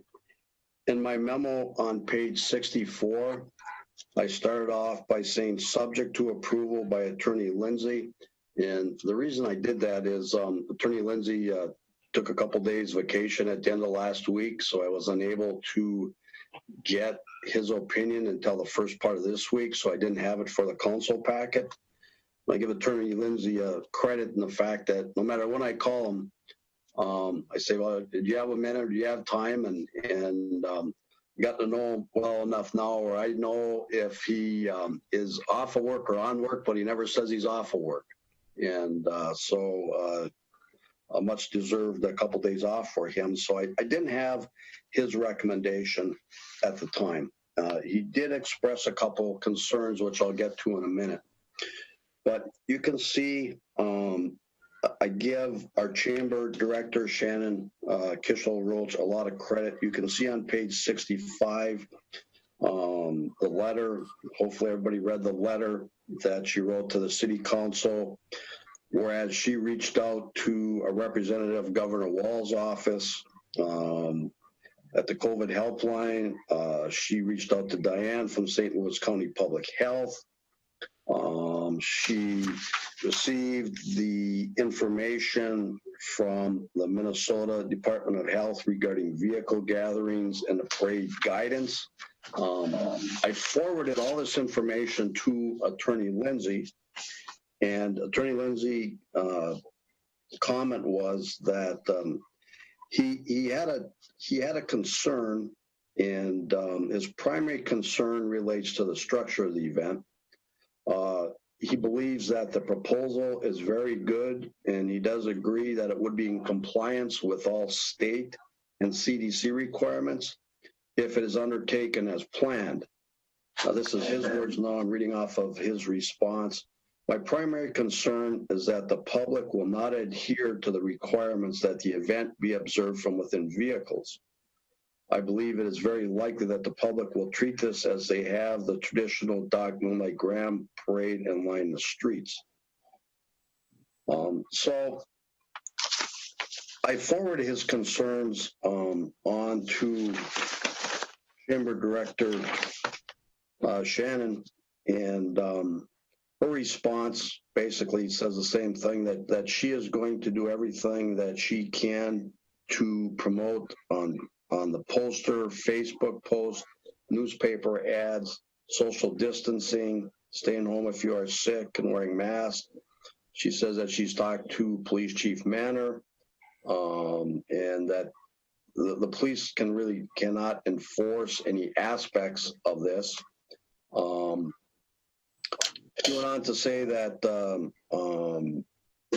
that she did talk to the insurance agent, because Attorney Lindsay did mention about potential liability for the chamber if they did not follow and people did not follow the recommended rules for this processional. And she said that she did check with their insurance company and that they were told that there isn't an issue because COVID is considered to be an act of God, and whether that holds up or not, I'm not sure.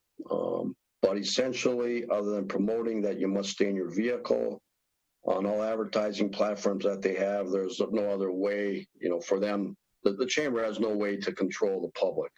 So, all we can do as a city is express our concerns. The chamber, Shannon, you can see she has gone, she's talked to the governor's office, she's talked to the county. We can't control what the public does. So with that, I'll entertain any questions that anybody may have regarding the request for the chamber's COVID-19 plan for the Moonlight Graham Days Parade processional. Council, I'd entertain the motion to approve the COVID plan. I believe Shannon and the chamber will go up and above what's expected of them in this plan to try to keep it safe. I'll make that motion, Mr. Mayor, to approve the COVID-19 plan for the Moonlight Grand Day Parade processional. Okay, thank you. Support. Seconded by Councilor Zaki, I believe. Yep. Further discussion, Council? Yeah, I just want to say too, to echo what Bill said, I talked to both Shannon and Brian today because Shannon approached me with some concerns about it being a topic of discussion tonight. I told her that she didn't really need to be concerned because we would pass it. But Brian told me exactly what Bill echoed. He said in Shannon's plan, she needs to make sure that she highlights in all the advertising and all the flyers, people that are supposed to remain in their vehicles. If they don't remain in their vehicles, they're supposed to wear a mask. And if they've been sick or feel sick, they need to stay home and not attend the parade. If those three things were met, Brian said he was satisfied with it per his conversation with me today, which I'm sure Bill will follow up with him on that as well. So Shannon did a heck of a job here. We're the only town, maybe in Minnesota, that's having some kind of parade. So heck of a job for Shannon. Council, if there's nothing else, I'll ask Margaret to take a vote, please. Councilor Lance. Aye. Councilor Fountain. Aye. Councilor Vaki. Aye. Councilor Varda. Aye. Councilor Campbell. Aye. Mayor Champa. Aye. Okay, that motion passes. Bill, Public Safety Building update. Mr. Mayor, members of the council, I'd like to refer you to start with page 69 on your packet.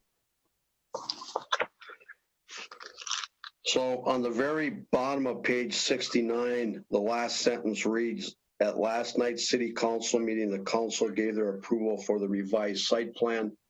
What that is referencing, if you recall at the last council meeting, you approved the building moving off of those existing foundations in the ground, which creates a different pricing structure for that project. So going up above on page 69 in Mr. Krzyzanowski's response to me, the second paragraph says, this is all great news. And we sent that site plan on to Kraus Anderson, who was doing their pricing for them, to review and provide their thoughts and potential savings by making this change. He goes on to say, we have also been working on the list, Mike, and that was the previous the value engineering or the cost saving items that Mike Clark was working on that he started, as well as adding a few other suggestions. So they're adding some more cost saving measures in there. He goes on to say, I hope to have something to you next week for review in draft form with intent to have it finalized by the 13th of July, if that works. Now, I have not received anything yet this week. They say they have it finalized by the 13th. In my memo, on page 68, I state that Mayor Champa will discuss how the council would like to handle a meeting with Mr. Krzyzanowski and his representatives to communicate the estimated cost information to the council. My recommendation would be that we need to set my recommendation, the best format would be a working session, whereas the intent of the meeting is not to take action. It is basically to allow the new manager of the project or architect on the project to present the cost information to you, the council, for you to ask any and all questions that you have. And then at some point in time, there will be an action item. So I would recommend some type of a working session to be set. Thing is, right now we don't have a date per se because we don't have the information from Mr. Krzyzanowski. So, Mayor, with that, I would turn it over to you on how you would like to handle the cost information we're supposed to be receiving by next Monday. Bill, last meeting, I think at the 22nd meeting, we talk about dates for this meeting with Mr. I won't even try to pronounce his name, Krzyzanowski. Let's get a meeting. I want to get the council up to speed on where we're at, see the recent numbers. He should have them done by then.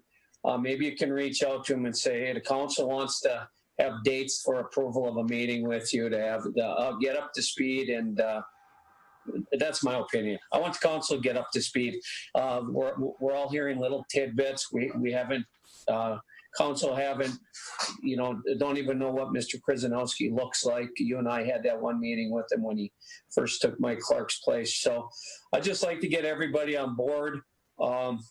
Maybe we'll know something by then too, as the session is getting back in here on the 13th. And as some of you may have seen, we're still in the running for some money for that building. So I think potentially in our next meeting, see if he can give us some dates on when he can meet with us. And I don't know if we do that via Zoom. We could do it via Zoom, but he'd have to make sure we have the information and the numbers and we can talk, have a real candid conversation.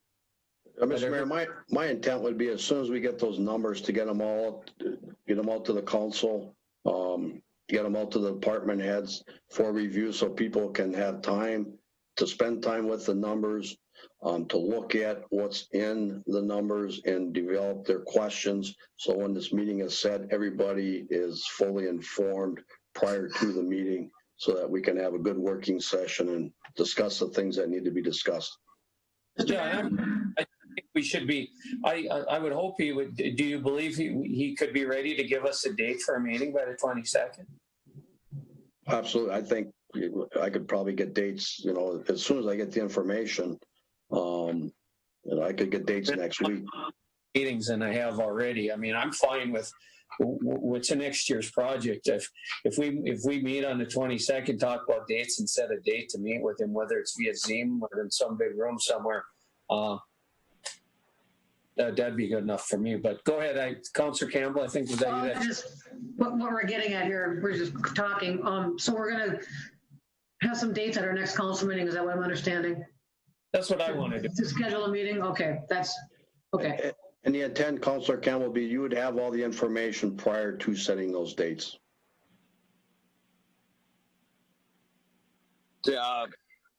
I know Councilor Varda is just sick and tired of all these Zoom meetings, but if there's a Zoom meeting that we should continue I just want to remind people that whenever we finally invite these folks up here to meet with us, we got to start paying for those meetings and that travel. So if there's one people that should be meeting us via Zoom until we actually need them here, it should be this group of people.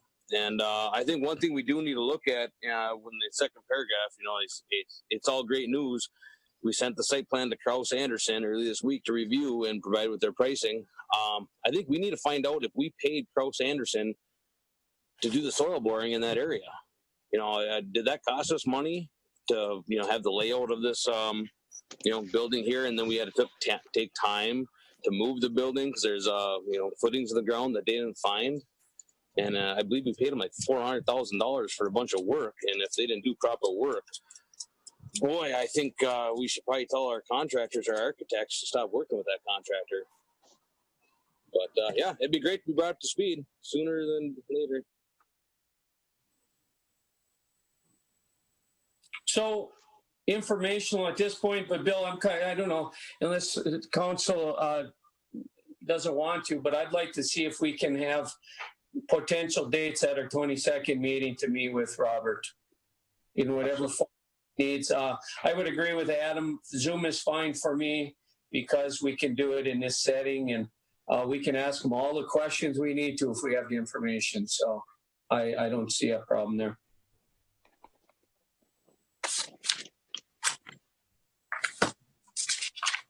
Did we get that or no?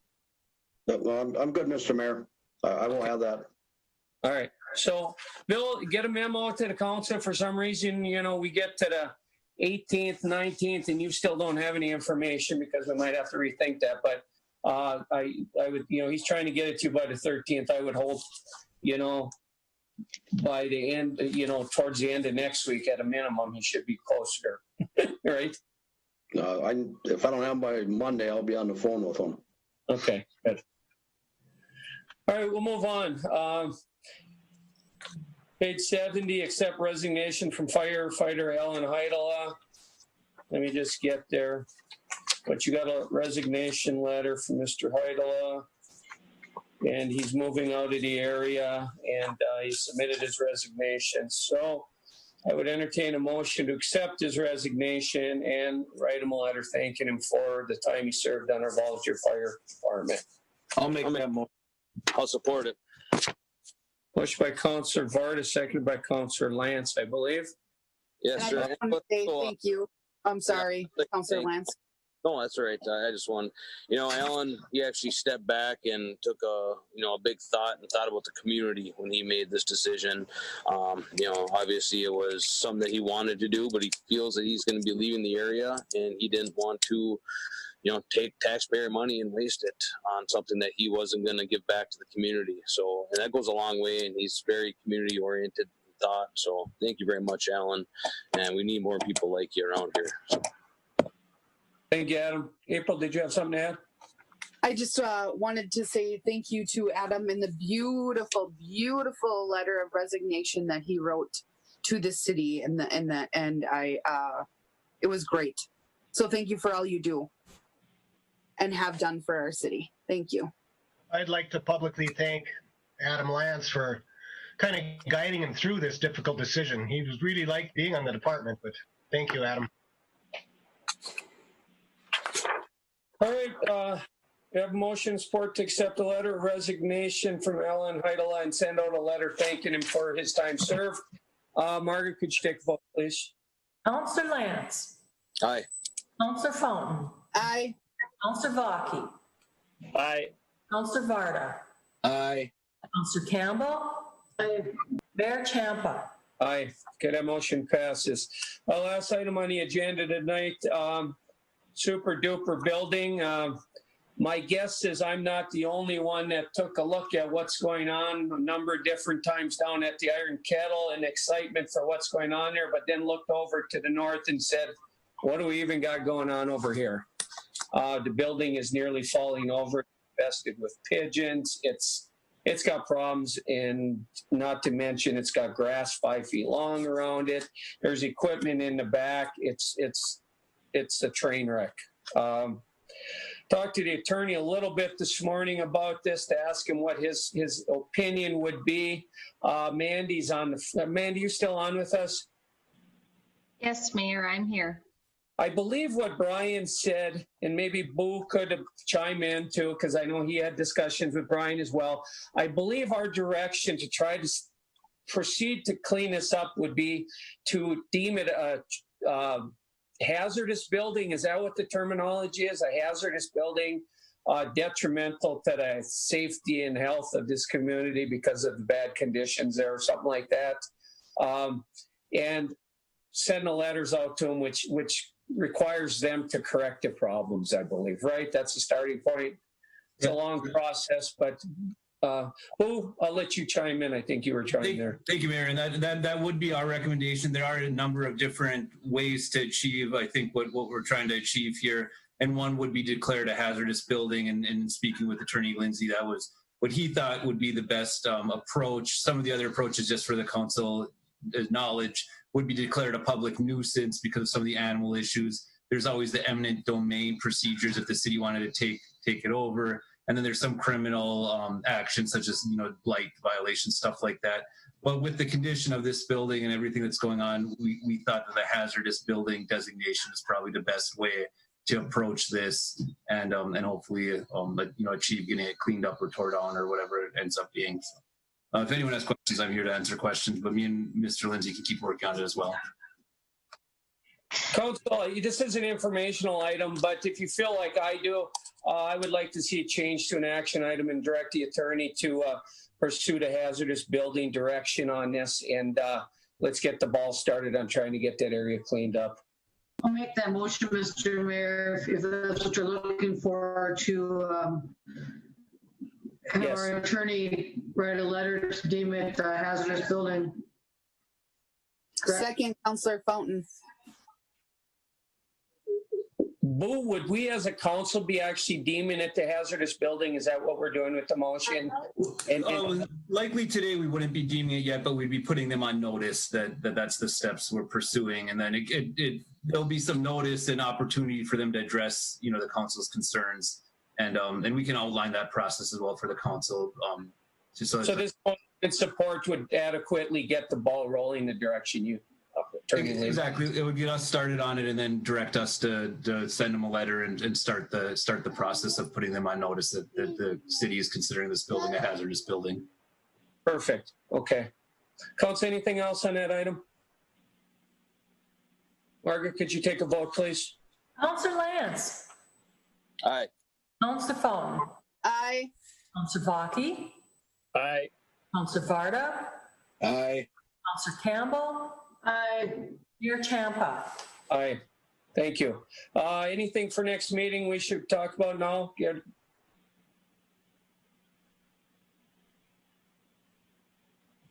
Jim, are you still on with us?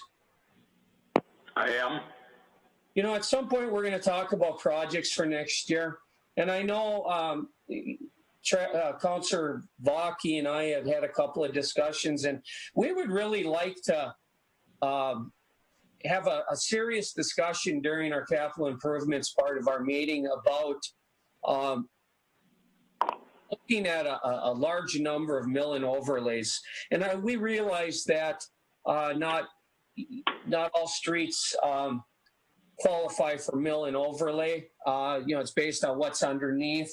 But I think, with your expertise, you could come to the council and say, okay, so here's what I got that probably the infrastructure is new enough under there that they're probably good candidates. And I think we would just like to see how many blocks that is and what that might total if we could do them all. Like I said, you look at 4th Avenue, yeah, it's not great, but I can tell you if you drive it every day, you think it is. So that would be something I would like to have you look into. And I know you have a lot of that all written up already. So, but we'd be kind of taking a little shot and saying, okay, these ones, obviously we got to look at the infrastructure, but potentially these we could probably knock off 50 blocks or something. Who knows? Yeah, whatever that number is. So that'd be one for me.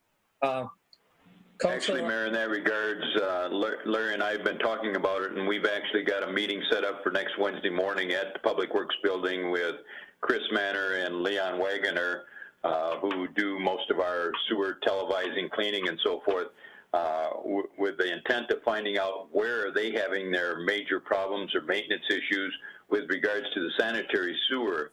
And that starts to isolate, where we do have those problems.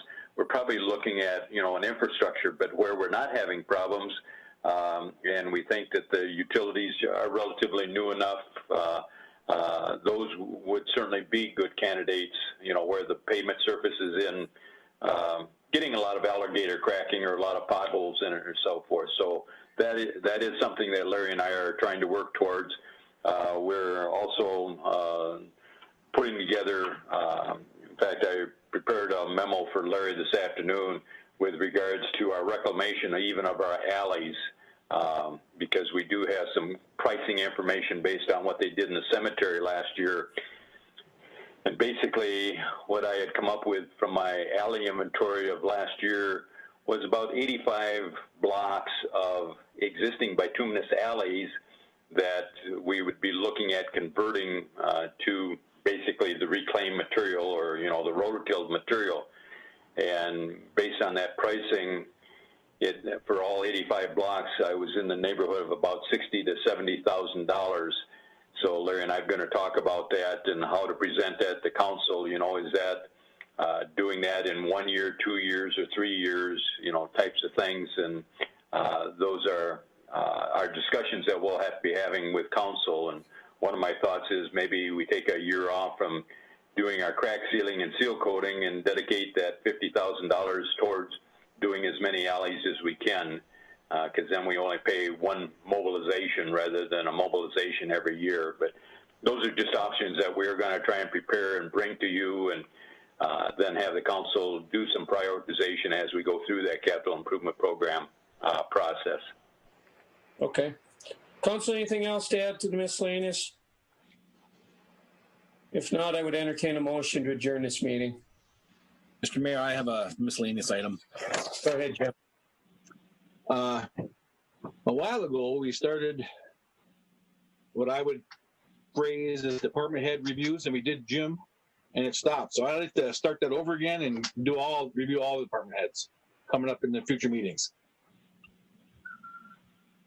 Mr. Mayor, Mr. Mayor, I thought we were leaving that up to Bill to do the reviews on these. I thought we already talked about all that at one time, but correct me if I'm wrong on that. I don't know. I don't know that answer, because we reviewed Mandy when she redid her contract. We did. Did we actually do Jim? Not really.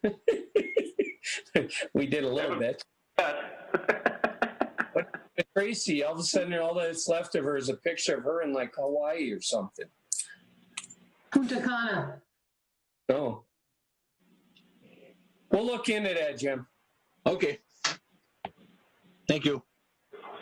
Motion to adjourn? I'll make that motion to adjourn. Motion by Councillor Campbell, second by Councillor Fountain. Margaret, before we go, I just want to add that I'm probably only going to be around till about 1 o'clock, and I'm going to get really busy because I'm going out of town for 4 days. So if we need to sign anything, we'll have to get on it right away. I'd appreciate it. All right, thank you. And so all in favor of adjourning, say aye. Aye. Aye. Aye. Any? All right, this meeting is adjourned. Everybody have a great night, and we'll talk. Good night. Thank you. Take care, everyone.